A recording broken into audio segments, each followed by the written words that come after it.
The Story of Redemption. Chapter 14. The Children of Israel.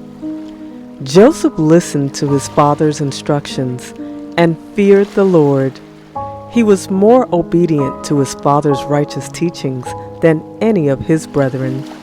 He treasured his instructions and, with integrity of heart, loved to obey God. He was grieved at the wrong conduct of some of his brethren, and meekly entreated them to pursue a righteous course and leave off their wicked acts.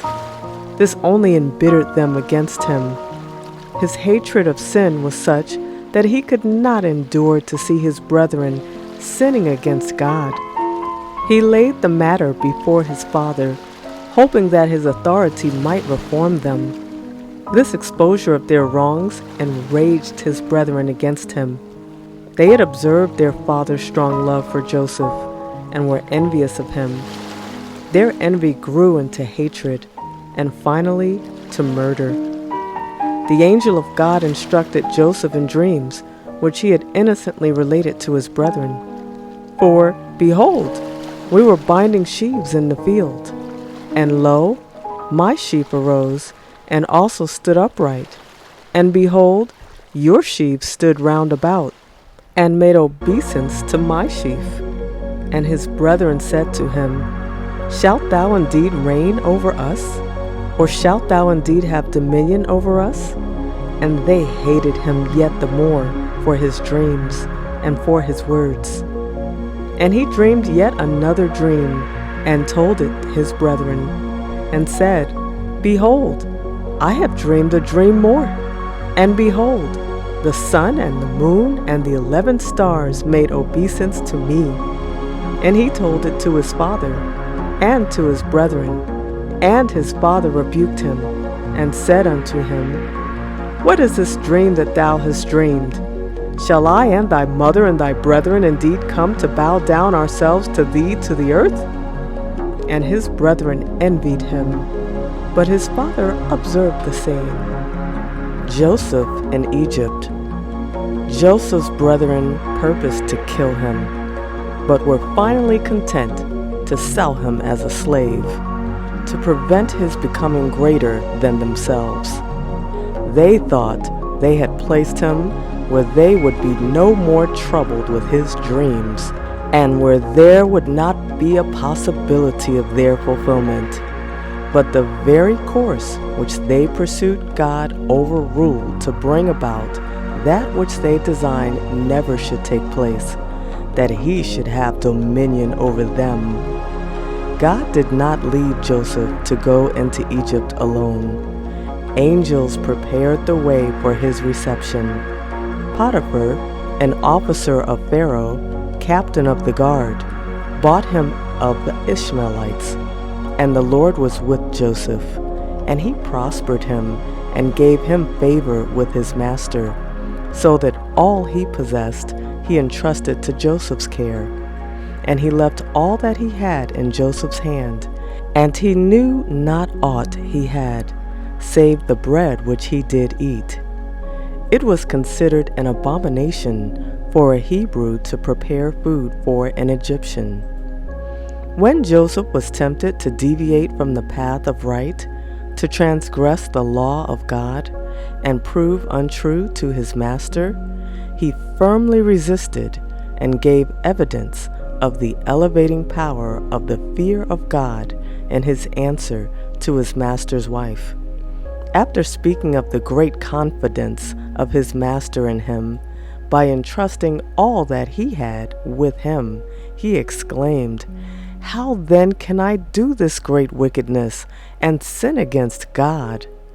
He would not be persuaded to deviate from the path of righteousness and trample upon God's law by any inducements or threats. And when he was accused, and a base crime was falsely laid to his charge, he did not sink in despair. In the consciousness of innocence and right, he still trusted God. And God, who had hitherto supported him, did not forsake him. He was bound with fetters and kept in a gloomy prison.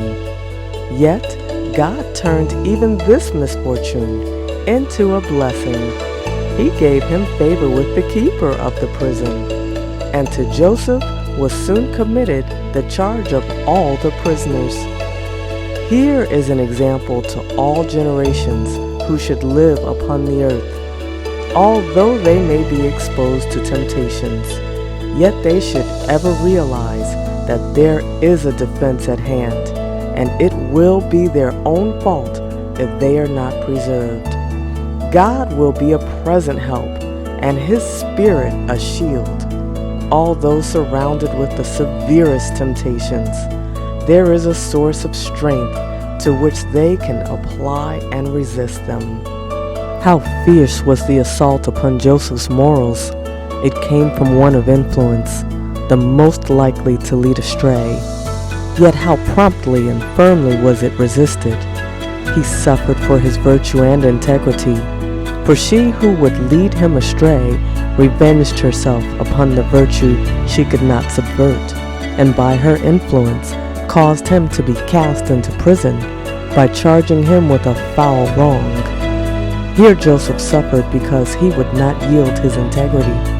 He had placed his reputation and interest in the hands of God, and although he was suffered to be afflicted for a time to prepare him to fill an important position, yet God safely guarded that reputation that was blackened by a wicked accuser, and afterward, in His own good time, caused it to shine. God made even the prison the way to His elevation. Virtue will in time bring its own reward. The shield which covered Joseph's heart was the fear of God, which caused him to be faithful and just to his master and true to God. Although Joseph was exalted as a ruler over all the land, yet he did not forget God. He knew that he was a stranger in a strange land, separated from his father and his brethren, which often caused him sadness. But he firmly believed that God's hand had overruled his course to place him in an important position, and depending on God continually, he performed all the duties of his office as ruler over the land of Egypt with faithfulness. Joseph walked with God. He would not be persuaded to deviate from the path of righteousness and transgress God's law by any inducement or threats. His self-control and patience in adversity and his unwavering fidelity are left on record for the benefit of all who should afterward live on the earth.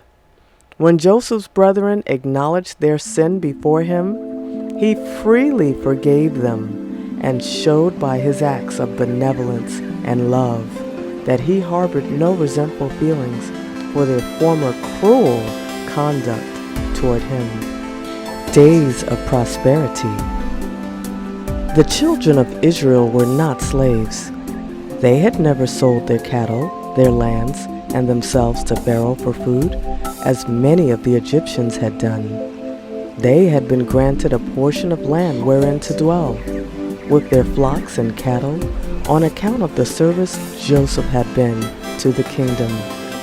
Pharaoh appreciated his wisdom in the management of all things connected with the kingdom, especially in the preparations for the long years of famine which came upon the land of Egypt. He felt that the whole kingdom was indebted for their prosperity to the wise management of Joseph. And, as a token of his gratitude, he said to Joseph, "The land of Egypt is before thee. In the best of the land, make thy father and brethren to dwell. In the land of Goshen, let them dwell. And if thou knowest any men of activity among them, then make them rulers over my cattle."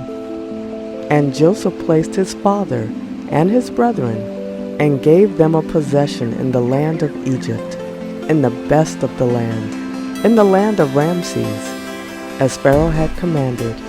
And Joseph nourished his father and his brethren, and all his father's household with bread according to their families.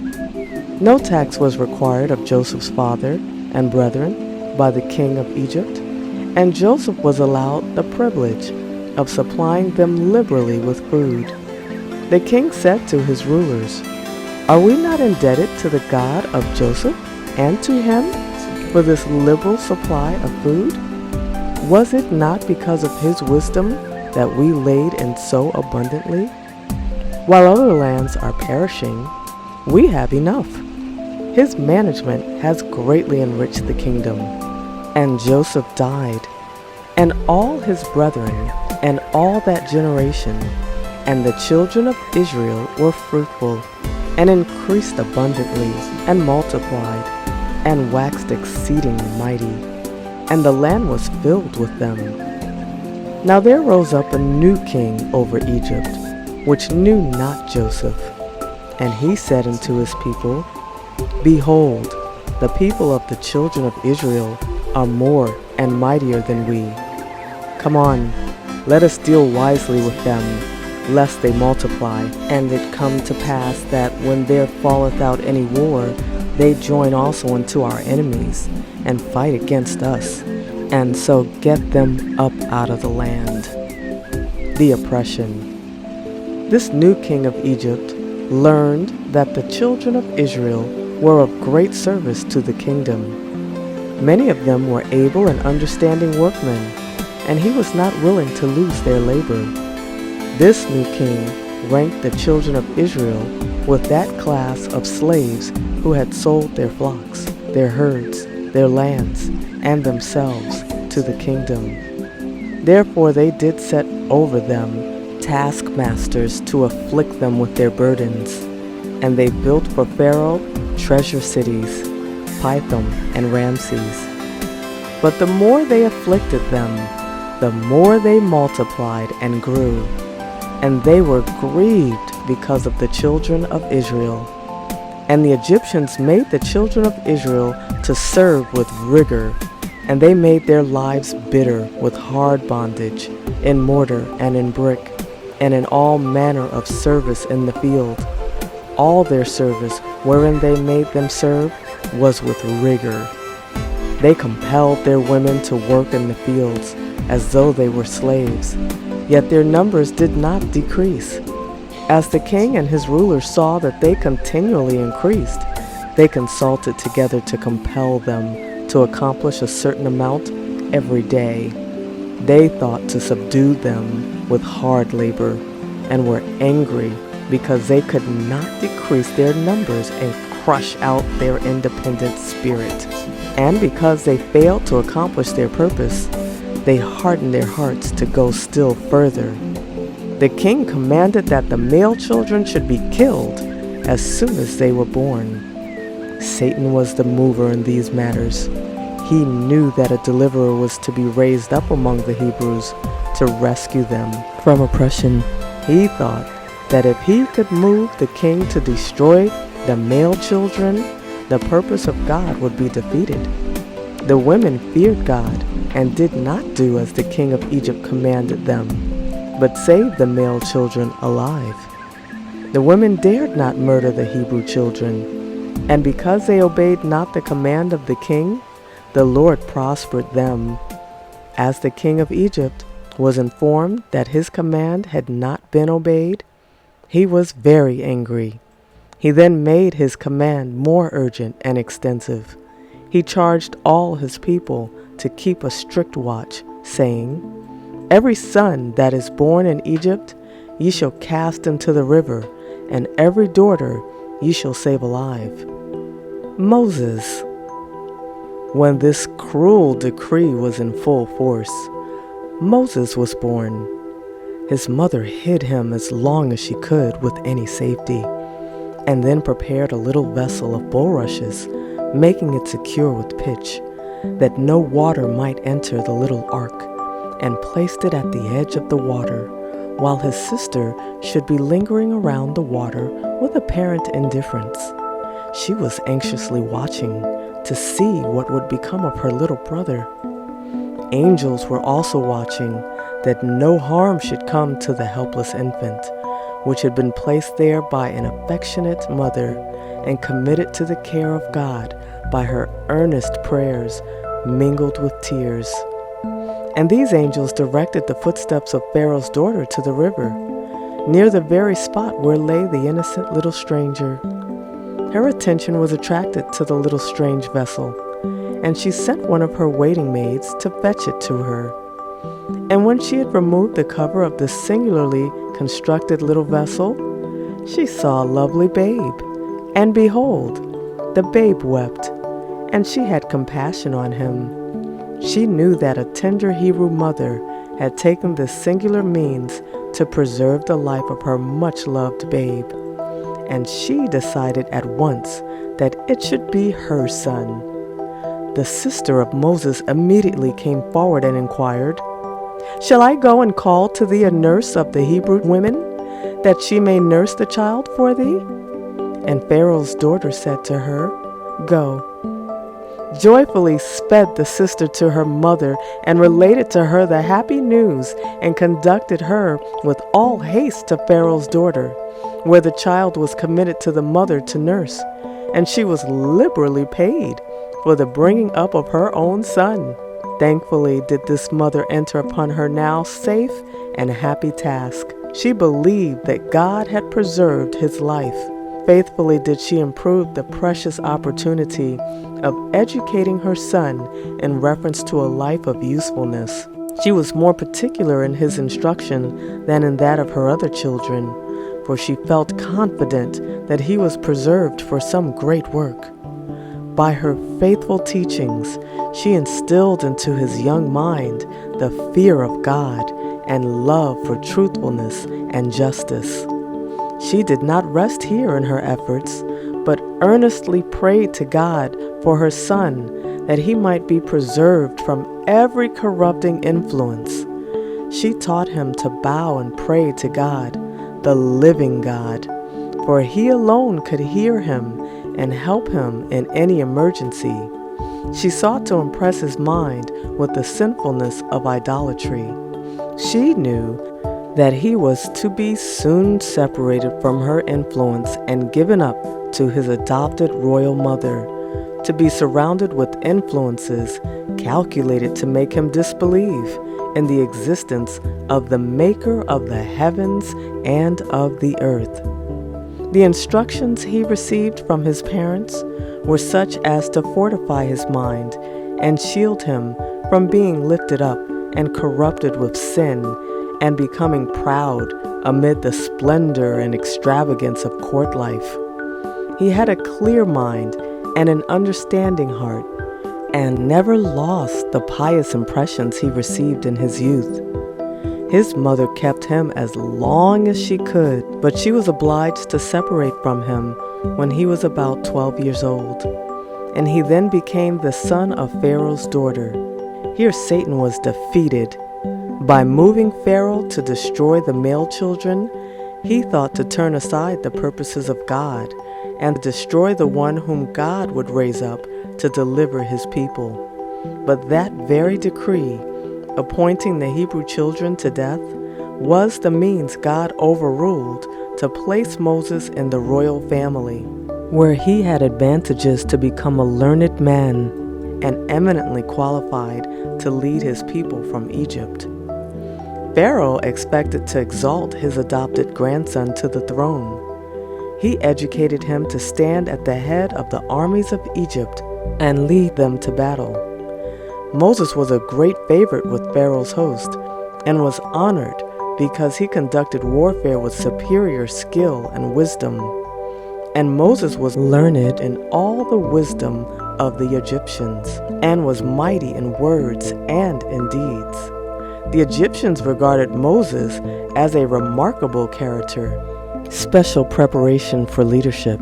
Angels instructed Moses that God had chosen him to deliver the children of Israel. The rulers among the children of Israel were also taught by angels that the time for their deliverance was nigh, and that Moses was the man whom God would use to accomplish this work. Moses thought that the children of Israel would be delivered by warfare, and that he would stand at the head of the Hebrew host to conduct the warfare against the Egyptian armies and deliver his brethren from the yoke of oppression. Having this in view, Moses guarded his affections, that they might not be strongly placed upon his adopted mother or upon Pharaoh, lest it should be more difficult for him to remain free to do the will of God. The Lord preserved Moses from being injured by the corrupting influences around him. The principles of truth received in his youth from God-fearing parents were never forgotten by him. And when he most needed to be shielded from the corrupting influences attending a life at court, then the lessons of his youth bore fruit. The fear of God was before him, and so strong was his love for his brethren, and so great was his respect for the Hebrew faith, that he would not conceal his parentage for the honor of being an heir of the royal family.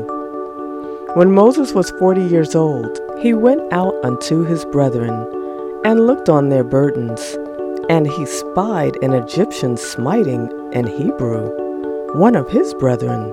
And he looked this way and that way, and when he saw that there was no man, he slew the Egyptian, and hid him in the sand. And when he went out the second day, behold, 2 men of the Hebrews strove together. And he said to him that did the wrong, Wherefore smitest thou thy fellow? And he said, Who made thee a prince and a judge over us? Intendest thou to kill me as thou killest the Egyptian? And Moses feared, and said, Surely this thing is known. Now when Pharaoh heard this thing, he sought to slay Moses. But Moses fled from the face of Pharaoh, and dwelt in the land of Midian. The Lord directed his course, and he found a home with Jethro, a man that worshipped God. He was a shepherd, also priest of Midian. His daughters tended his flocks, but Jethro's flocks were soon placed under the care of Moses, who married Jethro's daughter, and remained in Midian 40 years. Moses was too fast in slaying the Egyptian. He supposed that the people of Israel understood that God's special providence had raised him up to deliver them. But God did not design to deliver the children of Israel by warfare, as Moses thought, but by his own mighty power, that the glory might be ascribed to him alone. God overruled the act of Moses in slaying the Egyptian to bring about his purpose. He had in his providence brought Moses into the royal family of Egypt, where he had received a thorough education, and yet he was not prepared for God to entrust to him the great work he had raised him up to accomplish. Moses could not immediately leave the king's court and the indulgences granted him as the king's grandson to perform the special work of God. He must have time to obtain an experience and be educated in the school of adversity and poverty. While he was living in retirement, the Lord sent his angels to especially instruct him in regard to the future. Here he learned more fully the great lesson of self-control and humility. He kept the flocks of Jethro, and while he was performing his humble duties as a shepherd, God was preparing him to become a spiritual shepherd of his sheep, even of his people Israel. As Moses led the flock to the desert and came to the mountain of God, even to Horeb, the angel of the Lord appeared unto him in a flame of fire out of the midst of a bush. And the Lord said, I have surely seen the affliction of my people, which are in Egypt, and have heard their cry by reason of their taskmasters. For I know their sorrows, and I am come down to deliver them out of the hand of the Egyptians, and to bring them up out of that land unto a good land, and a large, unto a land flowing with milk and honey. Now therefore, behold, the cry of the children of Israel is come up unto me, and I have also seen the oppression wherewith the Egyptians oppressed them. Come now, therefore, and I will send thee unto Pharaoh, that thou mayest bring forth my people, the children of Israel, out of Egypt. The time had fully come when God would have Moses exchange the shepherd's staff for the rod of God, which he would make powerful in accomplishing signs and wonders, in delivering his people from oppression, and in preserving them when pursued by their enemies. Moses consented to perform the mission. He first visited his father-in-law and obtained his consent for himself and his family to return into Egypt. He did not dare to tell Jethro his message to Pharaoh, lest he should be unwilling to let his wife and children accompany him on such a dangerous mission. The Lord strengthened him and removed his fears by saying to him, "Return into Egypt, for all the men are dead which sought thy life." This has been a production of Moisture by SanDia, anointing the world with the soothing heavenly moisture of the Holy Spirit, one life at a time. God bless and keep you, my friend.